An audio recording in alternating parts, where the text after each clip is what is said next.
Hi everyone, welcome to a new Dracula Daily, and we will take a break from Jonathan's destiny and return to one Lucy Westenra. If you remember, Lucy is Mina's best friend, and we already know that there are seemingly some guys involved. So today we will finally learn more about how that is going. Letter from Lucy Westenra to Mina Murray, May 24th. My dearest Mina, thanks again for your sweet letter. It was so nice to be able to tell you and to have your sympathy. My dear, it never rains but it pours. How true the old proverbs are. Here I am, who shall be 20 in September, and yet I never had a proposal till today. Not a real proposal, and today I have had 3. Just fancy, 3 proposals in one day. Isn't it awful? I feel sorry, really and truly sorrow for 2 of the poor fellows. Oh, Mina, I'm so happy that I don't know what to do with myself. And 3 proposals.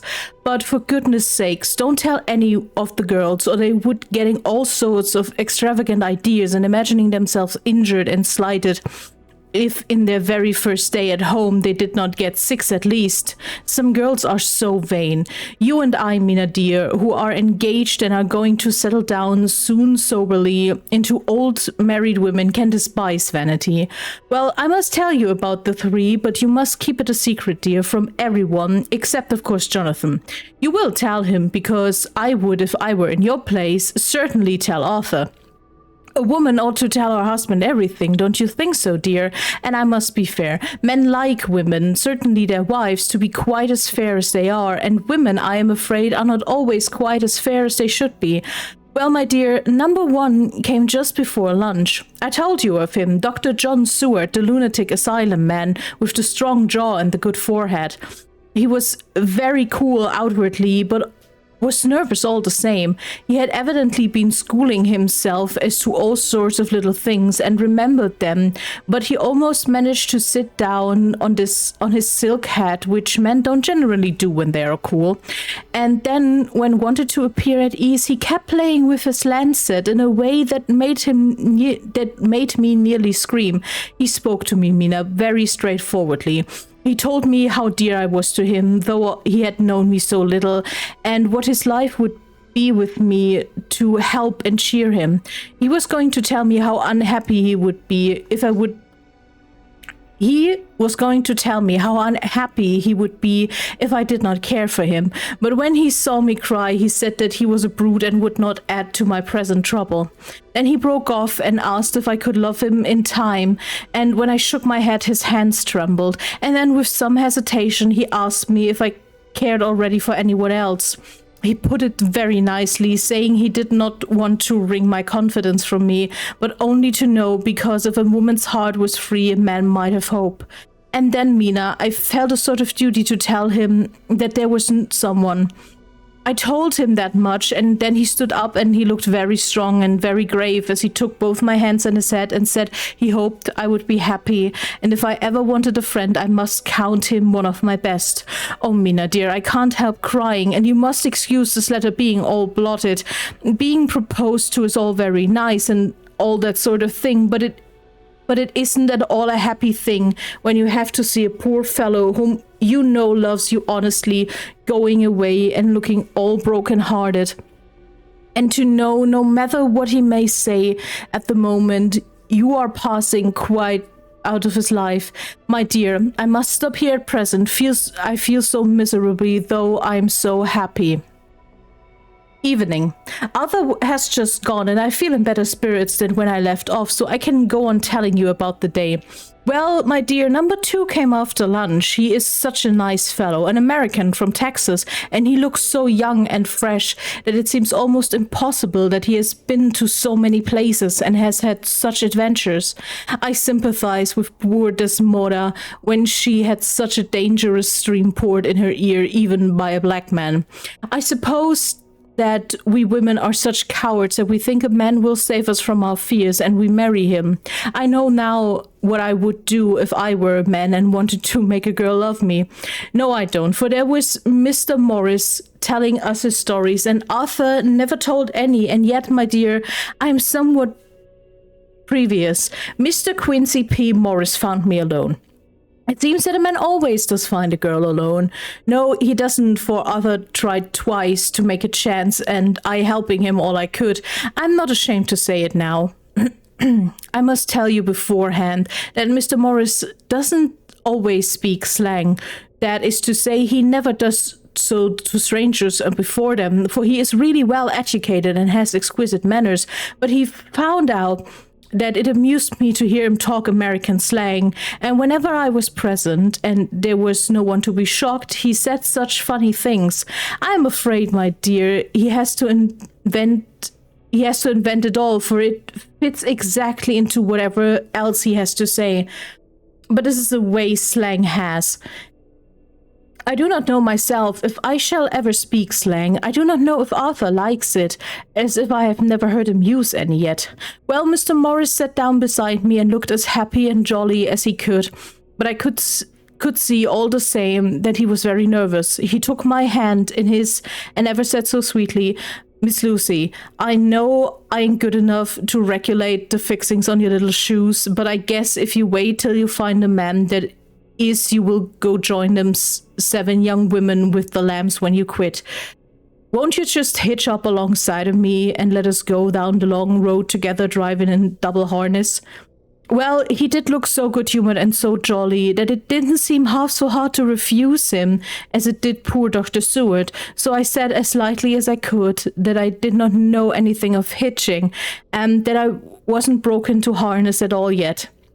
Then he said that he had spoken in a light manner, and he hoped that if he had made a mistake in doing so on so grave, so momentous an occasion for him, I would forgive him. He really did look serious when he was saying it, and I could help feeling a bit serious too. I know, Mina, you will think me a horrid flirt, though I couldn't help feeling a sort of exultation that he was number 2 in one day.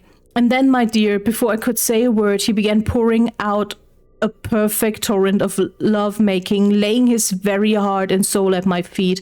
He looked so earnest over that I shall never again think that a man must be playful always and never earnest because he is merry at times. I suppose he saw something in my face which checked him, for he suddenly stopped and said with a sort of manly fervor that I could have loved him for if I had been free. Lucy, you're an honest-hearted girl, I know. I should not be here speaking to you as I am now if I did not believe you clean grit right through to the very depth of your soul. Tell me, like one good fellow to another, is there anyone else that you care for? And if there is, I'll never trouble you a hair's breadth again, but you will be if you let me a very faithful friend. My dear Mina, why are men so noble when we women are so little worthy of them?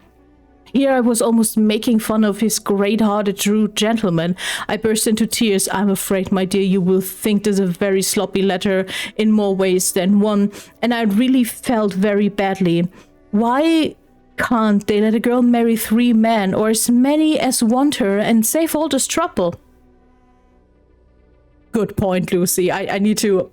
I never did that before, but I need to interrupt. First off, can we talk about that these 2 men just accepted and are like, no, but I'm still be here and I still will be your friend? 10 out of fucking 10. Exquisite, wonderful, good guys. On the other hand, also, yeah, that would solve a lot of problems. But back to the letter.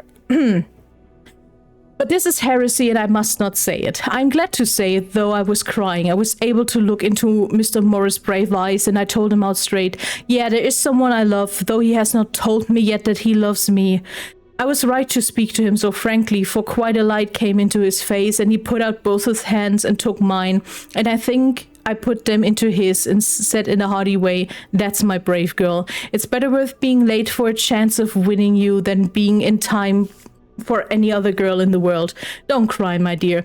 If it's for me, I'm a hard nut to crack, and I take it standing up. If that other fellow doesn't know his happiness, well, he'd better look for it soon or he'll have to deal with me.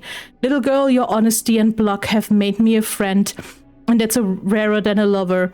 It's more unselfish anyhow. My dear, I'm going to have a pretty lonely walk between this and Kingdom Come.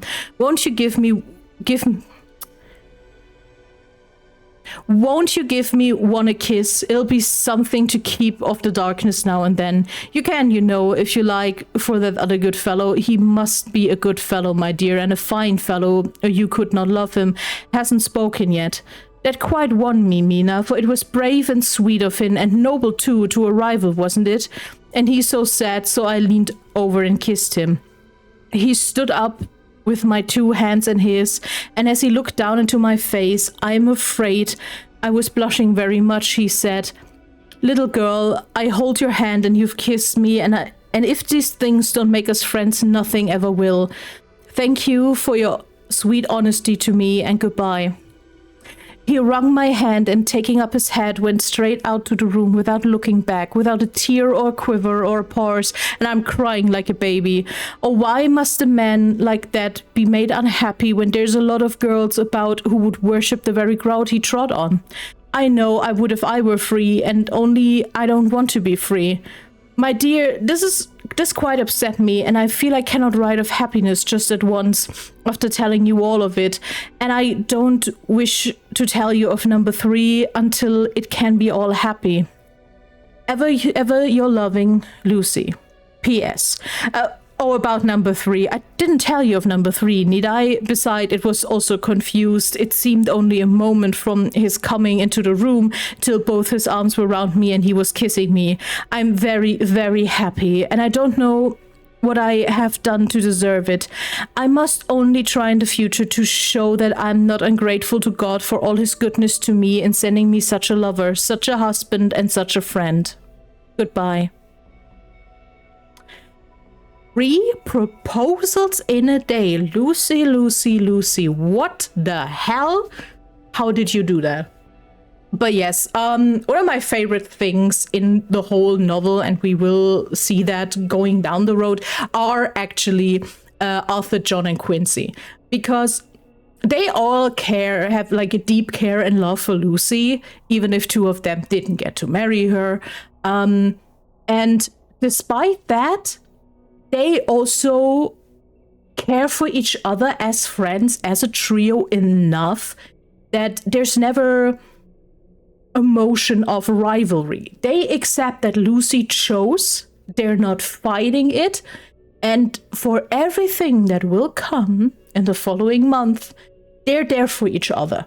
And I love that. I love that. I think we do not talk enough about the incredible male friendships in this book, and I will definitely do more. That being said, next time we will get a more direct introduction to one of the men, and we will be introduced to one Dr. John Seward, and I'm very excited about that. So until next time.